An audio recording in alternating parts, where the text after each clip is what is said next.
Alors que tu cèdes continuellement à l'esprit et que tu résistes à la chair, mais qu'est-ce qui se passe? C'est que l'esprit de Dieu prend le dessus sur la chair et très rapidement tu vas réaliser que quand le diable va venir cogner à ta porte avec la pornographie, ben, ton esprit est déjà habitué à résister à la chair et ça va dire non. Ça va dire non. Et c'est vraiment comme cela en fait que tu utilises la puissance du Saint-Esprit. Parce que tu peux l'avoir, mais si tu ne t'exerces pas, Paul dit exercez-vous à la piété. Si tu ne t'exerces pas à la piété, ben, tu sais, c'est quoi l'exercice? Je vais donner un exemple. Souvent, bon, le frère François, il n'est pas ici. Souvent, je prends un exemple sur lui quand on est à l'église de Saint-Michel. Parce que le frère François, vous le connaissez, il est très musclé.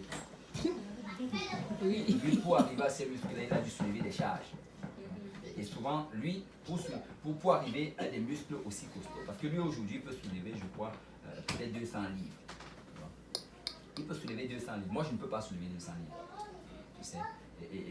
Et pourquoi est-ce que lui, il est capable de soulever 200 livres et que moi, je ne suis pas capable de soulever 200 livres? C'est parce que lui, ben, il s'était exercé d'abord à 50 livres, après il est arrivé à 100 livres et après il est arrivé à 200 livres. Moi, je me suis exercé avec peut-être le poids du téléphone, jusqu'à peut-être, je suis arrivé peut-être à 40 livres, mais je ne suis pas allé plus loin que ça. Donc là, si nous deux, on fait une charge de 200 livres, lui, il va pouvoir la soulever, mais moi pas. Et c'est la même chose en ce qui concerne le Saint-Esprit.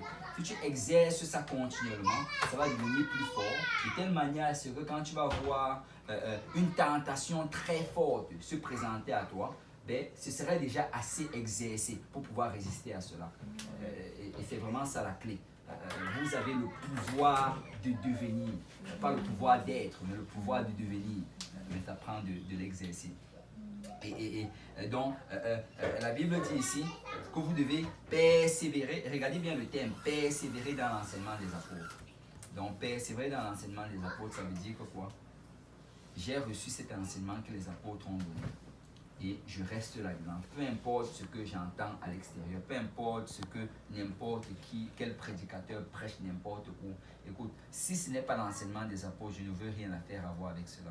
Parce que si je commence à écouter cela, je vais être dans la confusion. Et je vais le dire, peut-être quelqu'un va être choqué, mais moi personnellement, je vous assure, si un prédicateur n'a pas encore reçu le baptême du Saint-Esprit avec l'évidence de parler en d'autres langues, s'il n'a pas été baptisé au nom de Jésus-Christ pour le pardon de ses péchés, je n'ai pas vraiment besoin d'écouter ce qu'il enseigne.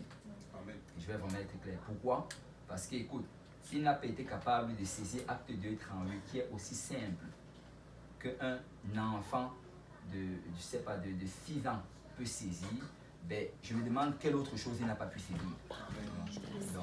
Donc il faut d'abord qu'on commence d'abord à la base. Et ça, c'est vraiment la base. Donc moi, je n'écoute que les prédicateurs apostoliques qui enseignent selon l'enseignement des apôtres.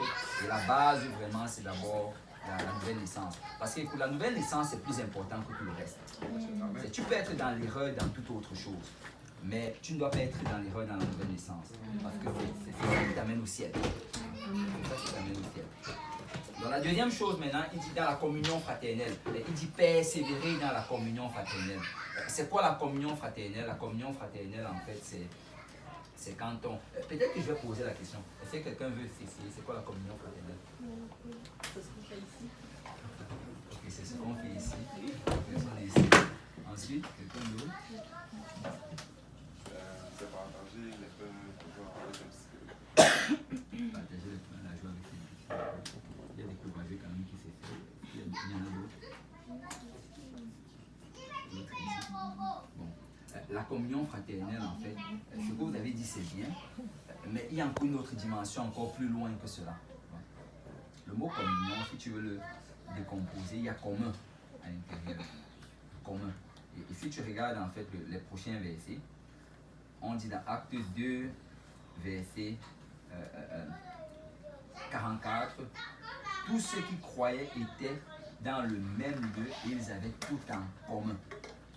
La communion fraternelle, vraiment, c'est de garder tout en commun. C'est comme on dit, on est là, on a un moment, je sais qu'on appelle souvent ce moment de communion, mais la dimension première vraiment de ça, c'est garder tout en commun. Ça veut dire le même langage.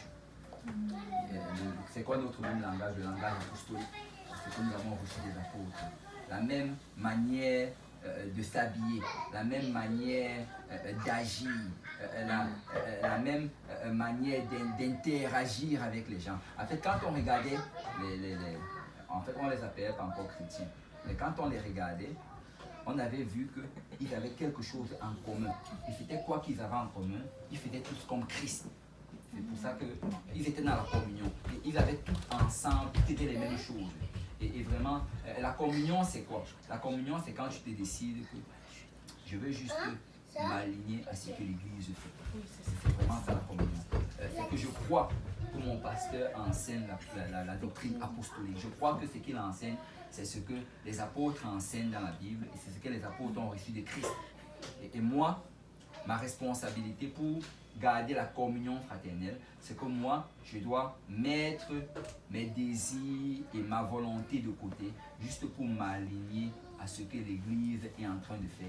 Et c'est vraiment ça la communion. Et eux tous, en fait, ils avaient tous d'un commun apôtre. C'est quand un chrétien allait voir pour que les apôtres ont enseigné qu'on doit maintenant s'habiller de telle manière. Qu'est-ce qu'eux aussi faisaient, s'habiller comme cela? Les apôtres ont enseigné que bon, on doit maintenant faire comme ceci, eux aussi faisaient. C'est vraiment ça la communion. La communion, ce n'est pas juste quand on s'assoit et on passe du temps ensemble, parce qu'on peut tous être ensemble, assis là, mais il peut y avoir une grande division.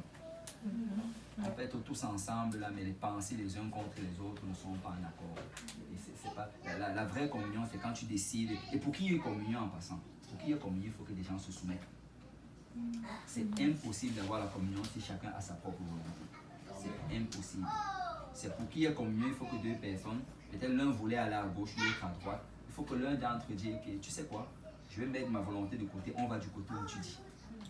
Et pour qu'il y ait la communion dans l'église, ben, ça prend ce que chacun se soumette aux dirigeants spirituels que le Seigneur a mis dans sa vie. C'est la seule manière. Je sais que chacun, comme le pasteur le dit souvent, que les opinions c'est comme des nids.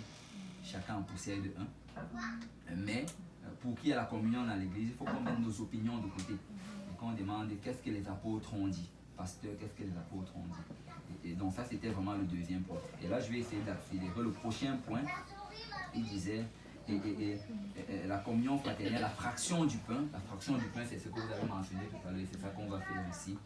L'église primitive aussi persévérait dans la fraction du pain. Donc c'est bon quand on se réunit comme ça et on partage le pain.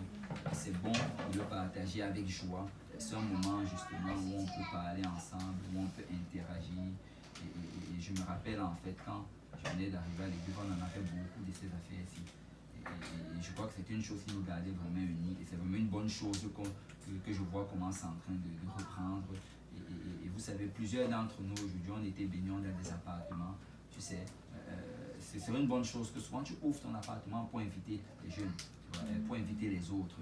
Parce que quand on fait cela, c'est une bonne chose. Ça nous permet de souder les liens. Et il persévérait dans cela. Et je crois que si on dit qu'il persévérait dans ça, ça veut dire que ça devrait aussi être difficile peut-être d'en avoir. Pourquoi? Parce que vous savez, ce qui nous empêche aujourd'hui d'avoir beaucoup de ceci, c'est souvent le temps. Et tu commences à regarder le temps, tu dois te réveiller le matin pour aller au travail, tu dois ceci, mais tu sais, ça prend de faire un effort. Il faut qu'on le fasse parce que c'est ça qui nous garde également. Et la dernière chose, et non la moindre, il persévérait dans la prière. Dans la prière. Si nous avons la doctrine, l'enseignement apostolique, si nous avons la communion, on est ensemble. Si nous avons la fraction du pain, on mange ensemble. Mais si on ne prie pas, tout cela ne nous sert de rien. En fait, on aurait une forme de religion. Sinon, on aurait juste en fait tout simplement une association. Est-ce que vous savez qu'il y a des associations ici à Montréal qui font toutes ces choses ici?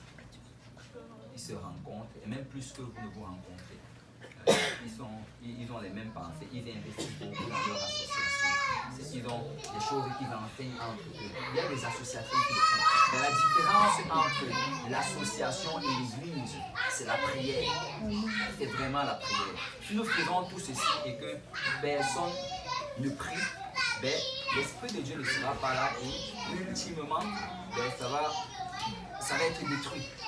ultimement, on va commencer à s'attaquer les uns les autres, à faire le commérage les uns les autres. On va être ensemble, on va rire. Mais dès qu'on va sortir, l'une va appeler l'autre, l'un va appeler l'autre. Oh, tu as vu tel, il m'a fait ceci, il m'a fait cela.